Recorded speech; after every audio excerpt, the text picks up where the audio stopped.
Hello and welcome to another update video about Link. Link is basically behaving as expected. We are still in the sideways range. The sideways range was forecasted to extend a little bit.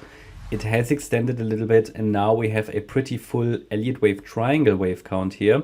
So we want to zoom in a minute and take a look at it. I will share with you first of all my ideas about the bigger picture.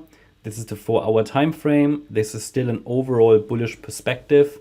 However, I still prefer further downside in the, let's say, in the short term, medium term, given that, first of all, this looks like a head and shoulders pattern. I mean, that's not necessarily what I focus on too much, but you have a left shoulder, you have a head, and a clear right shoulder. And it just indicates from a more traditional TA point of view that the bulls were not strong enough to push higher here. And we know that from an Elliott wave point of view. I mean, we get all the context already from Elliott wave, so having a head and shoulders isn't really helpful necessarily, but it just confirms the case, basically. As you know, the rally that occurred from the 13th of April up to the 30th of May high, well, that was only a 3-wave move up. I told you that we need to see 5 waves up. 1, 2, 3, 4, 5, well, which it didn't do. 5 waves up for a first confirmation that the entire correction is over here.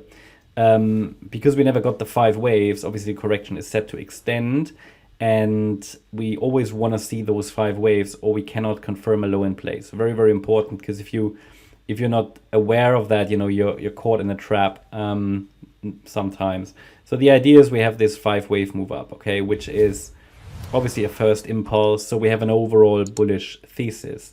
This 5-wave move up topped around $23, pretty much where it needed to, and then this correction is so far only basically, well, a wave W and a wave X, and the Y wave is only sort of halfway there, right?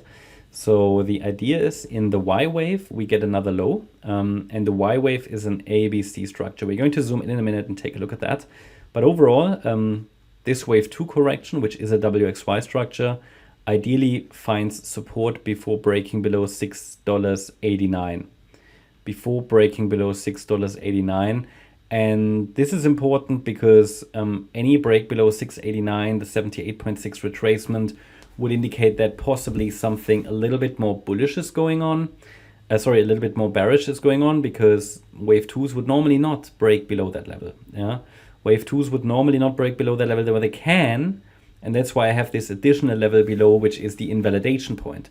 There's a difference between support and invalidation, so any break below support will definitely put us into no man's land, but as long as it's not invalidated, this could just be a deep wave 2.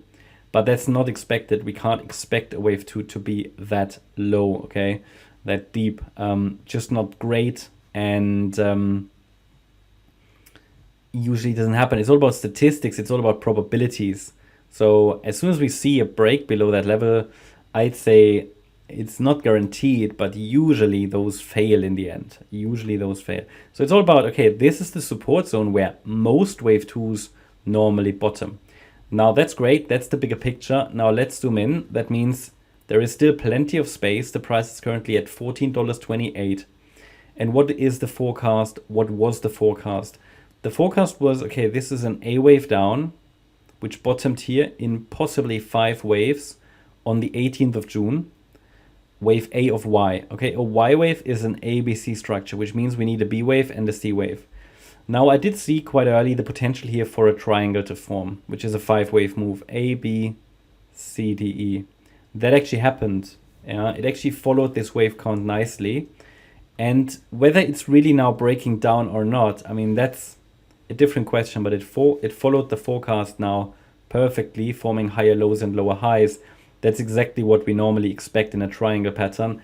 I even gave you a support level here recently, a few days ago, for this D wave correction to possibly trade the E wave or even something more bullish, because there is a yellow alternative wave count, right? Point is, it's now a completed Elliott wave triangle, so the B wave could be complete, and that means we could now expect a move down in wave C. At least we have to watch for it. It won't happen until we get a confirmation. So we need a first indication at least that the E wave has indeed topped. and that this is a triangle wave count, because triangles morph into something different easily. Could easily be something different. So for example, this Elliott wave triangle, which is an ABCDE structure, would typically break to the downside and opposite side of the E wave. And the first indication that something bearish is playing out is a break below the 61.8 retracement here, the D wave low at $13.42. Well, if that happens, that's the first indication we're coming down. And it should happen rapidly if indeed a B wave topped, or the triangle topped, or finished.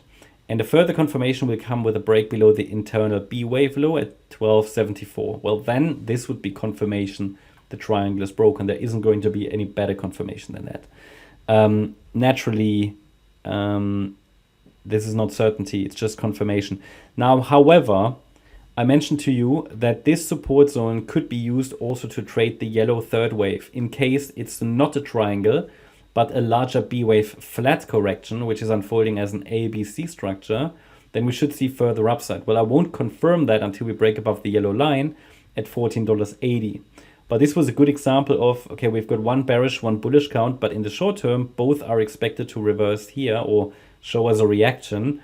That means even in the B wave count, an E wave was expected, but in the yellow count, even something more bullish. So, you know, anybody who entered here, you might just want to move up your stop loss to entry or break even and see if it breaks out to the upside or not. But the upside breakout point would clearly invalidate the triangle. So we can simply lean back and check if 1480 is breaking. That would provide some clarity. At the same time, the move to the downside, a break below $13.42 would also provide some clarity.